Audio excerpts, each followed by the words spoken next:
अस्सलाम वालेकुम। आज का जो हमारा टॉपिक है वो है least distance of distinct vision, और इसे आप नियर पॉइंट भी बोलते हैं। ठीक हो गया। देखिए, लीस्ट का मतलब क्या है? लीस्ट डिस्टेंस का मतलब ये है कि वो कम से कम फासला। डिस्टिंक्ट विजन का मतलब है जहाँ से आपका ऑब्जेक्ट क्लियर नज़र आना शुरू हो जाए। ठीक है, तो देखिए बहुत इजी सी डेफिनेशन बन गई। The minimum distance from the eye at which an object appear to be distinct, यानी कि शफाफ नज़र आना शुरू हो जाए या क्लियर नज़र आना शुरू हो जाए, वो कम से कम फासला जिस पे कि आपका ऑब्जेक्ट क्लियर नज़र आना शुरू हो जाए, उसे आप क्या बोलते हैं? Least distance of distinct vision, या फिर उसे आप नियर पॉइंट का नाम भी दे देते हैं। ठीक हो गया।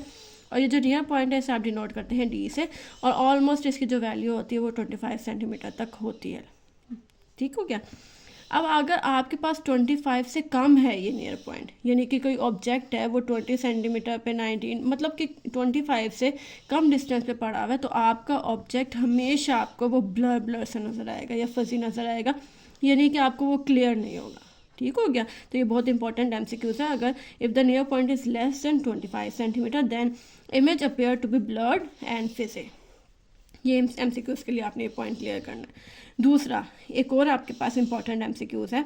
एज के साथ with the age near point increase. तो देखिए इसका मतलब क्या हुआ? नियर पॉइंट यानी कि 25 सेंटीमीटर से बढ़ जाएगा जब एज इंक्रीज होगी।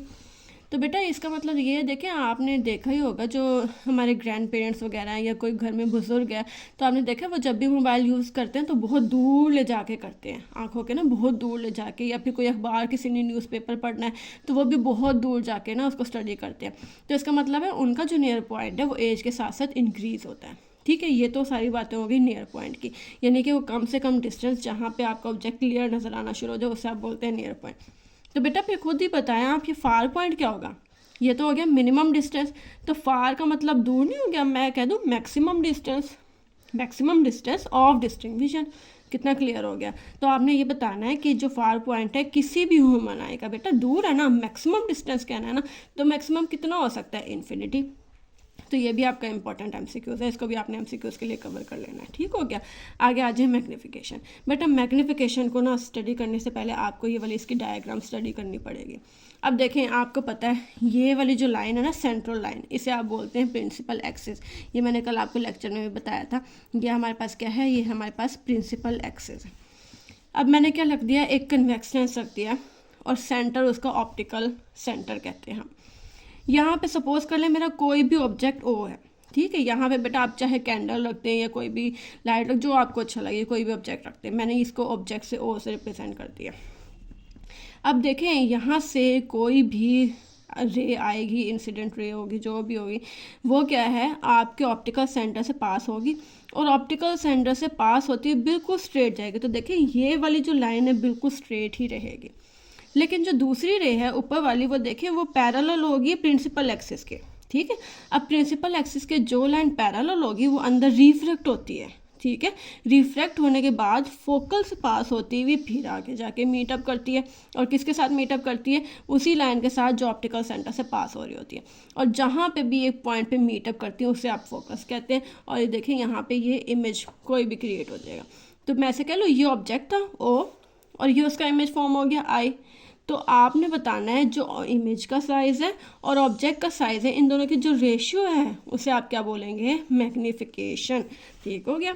The ratio of image size to the object size is called magnification. ठीक है, और यही इसका फॉर्मूला है, magnification is equals to size of image over size of object. तो साइज ऑफ इमेज को मैंने किससे डिनोट किया? आई से। साइज ऑफ ऑब्जेक्ट को मैंने किससे डिनोट किया? ओ से। तो ये क्या फार्मूला बन जाएगा? आई ओवर ओ, और इसी को आप क्या बोलते हैं? मैग्नीफिकेशन। ठीक हो गया। इसकी एक और डेफिनेशन भी आप इस तरह बता सकते हैं। देखिए ऑप्टिकल सेंटर ये है ना, ओ वाला, उस ऑप्टिकल सेंटर से लेके इमेज तक का जो डिस्टेंस है वो मैंने किससे डिनोट कर दिया? क्यू से। उसी ऑप्टिकल सेंटर से लेके ऑब्जेक्ट का जो डिस्टेंस है वो मैंने किससे डिनोट किया है? पी से। तो मैं ऐसे कह ये जो P है ये ऑब्जेक्ट डिस्टेंस है, और जो Q है वो इमेज डिस्टेंस है। तो ये ऐसे भी तो हो सकते हैं ना, इमेज डिस्टेंस और ऑब्जेक्ट डिस्टेंस की रेशियो, इसी को आप क्या बोलेंगे? मैग्नीफिकेशन। यानी कि एक दूसरी डेफिनेशन आपके सामने आ गई है, image distance over object distance. पढ़ लेते हैं। The ratio of distance of image to the distance of object from the lens, क्योंकि देखें ना लेंस दरमियान में इन्वॉल्व है, तो उसे आप क्या बोलेंगे, मैग्नीफिकेशन। और इसका फॉर्मूला वही बन गया, image distance over object distance, Q over P, और ये M से डिनोट करते हैं। ठीक है जी। आगे देखिए बेटा, हमने इक्वेशन ए और बी को कंपेयर कर लिया। वो क्या था, मैग्नीफिकेशन इक्वल थी आई ओवर ओ के भी, Q ओवर P के भी। तो देखिए ये दोनों भी तो एक दूसरे के इक्वल होंगी, तो ये भी आप एक तरह का रिजल्ट बता सकते हैं। ठीक है, आगे आ जाए बेटा। अब तक ये जो मैग्नीफिकेशन पढ़ी है आपने, ये लीनियर मैग्नीफिकेशन थी। ठीक है, अब आ जाए एंगुलर मैग्नीफिकेशन। बेटा अगर एंगुलर है तो इसका मतलब है एंगल तो मस्ट होंगे। ठीक हो गया। अब पहले यहाँ पे आ जाए आप डायग्राम पे। बेटा ये जो मैंने बनाया है ना, ये आपकी आई का रेटिना है, ये भी और ये दोनों सेम है। मैंने क्या किया, अपनी आई के सामने ना कोई भी ऑब्जेक्ट रख दिया। ठीक है, और ऑब्जेक्ट बहुत करीब रखा है, आई के देखे ना बहुत ज़्यादा करीब रखा है मैंने। जैसे ही मैंने ऑब्जेक्ट रखा ना, तो आपकी आँख उससे सारी सी बातें देखती है, कुछ ना कुछ ऑब्जर्व करती है, और आपके अंदर, आँख के अंदर ना पीछे जाके आपके पास इमेज फॉर्म होना शुरू हो जाता है। ठीक है, उन दोनों के दरमियान में। अब देखिए ये ऑब्जेक्ट है और ये उसका इमेज है। जैसे जैसे मैं इस ऑब्जेक्ट को दूर लेकर जाऊंगी, जैसे कि आप नेक्स्ट डायग्राम में देखें, मैं इस ऑब्जेक्ट पहले यहाँ पे था ना, अब देखिए मैं काफ़ी दूर ले आई हूँ। अब जैसे जैसे मैं ऑब्जेक्ट को दूर लेकर आऊँगी, आप देखिए उसका इमेज मज़ीद स्मॉल होता जाएगा। ऐसा ही है। तो बेटा इसकी जो मैं आपको एग्जांपल दूँ ना, तो ये आपके स्टार्स वगैरह, मून वगैरह। ठीक है, वो कैसे, क्योंकि देखिए आपको पता है ये मून, स्टार्स, सारी चीज़ें, प्लैनेट्स वगैरह जो भी है बहुत दूर है ना, बहुत दूर है, जिसकी वजह से जितनी वो दूर होते जाते हैं उनका एंगल सबटेंड होना स्मॉल, जो एंगल सबटेंड होता है वो भी स्मॉल होता है। ठीक है, जिसकी वजह से ये इमेज भी आपको बहुत ज़्यादा छोटा दिखाई देता है। अब देखें ये है हमारे आई के सामने, मैंने कोई लेंस नहीं यूज़ किया। ठीक है, अगर कोई लेंस नहीं यूज़ किया तो इस टाइम मैं इसको एंगल अल्फ़ा भी बोल सकती हूँ। और इस आई के सामने अगर मैं एक कन्वेक्स लेंस लगा दूँ, ठीक है, ये सपोज कर ले मैंने कन्वेक्स लेंस यूज़ कर दिया, तो अब जो इमेज मैं देखूंगी उसका जो एंगल सबटेंड होगा वो सपोज कर ले बीटा होगा। ठीक है, यानी कि एक इमेज वो फॉर्म हो रहा है जो विदाउट कन्वेक्स लेंस है, और एक इमेज वो फॉर्म हो रहा है जो कन्वेक्स लेंस की हेल्प से हो रहा है। तो मैं ऐसे ना कह लूँ, एक एडिड आई के साथ है और एक अनएडिड आई के साथ है। ठीक हो गया, यानी कि एक ऑप्टिकल डिवाइस की हेल्प से हमने एंगल फाइंड आउट किया और एक विदाउट ऑप्टिकल डिवाइस या फिर नेक्ड आई से हमने किया। तो ये जो रेशियो है ना कि angle subtended by optical device to the angle subtended by naked eye, इसी को हम क्या बोलेंगे, एंगुलर मैग्निफिकेशन। ठीक है, पढ़ लेते हैं हम इसको।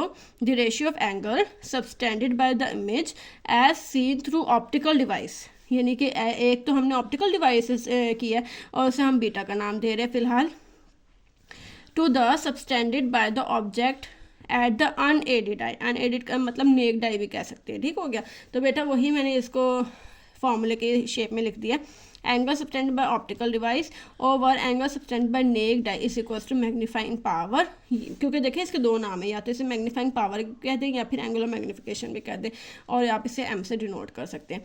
तो ऑप्टिकल डिवाइस के थ्रू जो एंगल था वो बीटा था, और नेक्ड आई का जो एंगल था वो अल्फा था, तो बीटा ओवर अल्फा ये इसकी रेशियो भी आ जाएगी।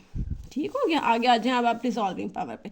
देखिए रिजॉल्विंग पावर को स्टडी करने से पहले ना आपके मोबाइल्स में ना एक ऑप्शन होता है रेजोल्यूशन का, कितनी रेजोल्यूशन की वीडियो, कितना मतलब इसके पिक्सल कितने प्यारे, कितने अच्छे हैं मोबाइल के। तो बेटा जो हमारे पास मोबाइल होते हैं ना, लोकल मोबाइल, उनमें यही चीज़ चेक की जाती है कि इसकी रिजॉल्विंग पावर कितनी है, कितनी स्ट्रॉन्ग है, कितनी हाई है, कितनी लो है, इसी तरह से।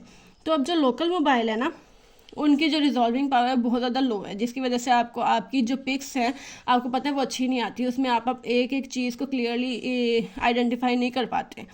लेकिन जो आईफोन जैसे मोबाइल है जिनके कैमराज बहुत अच्छे, तो बेटा आप उसमें क्या करते हैं, इन डॉट्स को भी ना सेपरेटली स्टडी कर पाते हैं, यानी कि इनके दरमियान के डिस्टेंस को भी ना बड़ी कोई एंगल फॉर्म हो रहा है तो भी उसको बड़ा अच्छे से क्लियरली देख सकते हैं। तो देखें, the resolving power of an instrument is its ability to reveal the minor detail. जब आप माइनर डिटेल्स की तरफ जाते हैं तो उन्हें आप क्या बोलते हैं, रिजॉल्विंग। जितनी डिटेल्स आपकी क्लियर होती जाएंगी ना, इसका मतलब है रिजॉल्विंग पावर उतनी ही अच्छी होती जाएगी।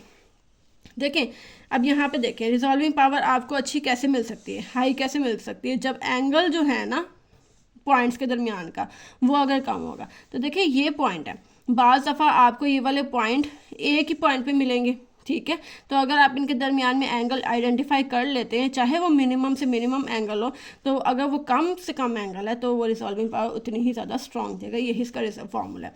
और अल्फ़ा मिनिमम का जो हमारे पास फार्मूला वो होता है 1.22 lambda over D, lambda wavelength है, डी हमारे पास इसका डायमीटर है। आगे देखें, इसी अल्फ़ा मिनिमम की जगह मैं ये वाला फार्मूला पुट करूँ तो हमारी इक्वेशन में ऐसा चेंज आ जाएगा, I is equals to 1/1.22 lambda over d, और देखें ये वाला डी ऊपर चला जाएगा, डी ओवर 1.22 लैम्डा, तो ये भी रिजॉल्विंग पावर का फार्मूला एक नया आ गया।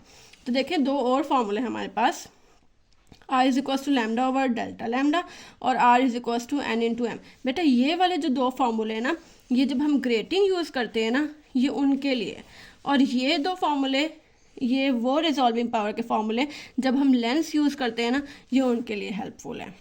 ठीक है, बाकी के टॉपिक्स हम कल करेंगे इंशाल्लाह।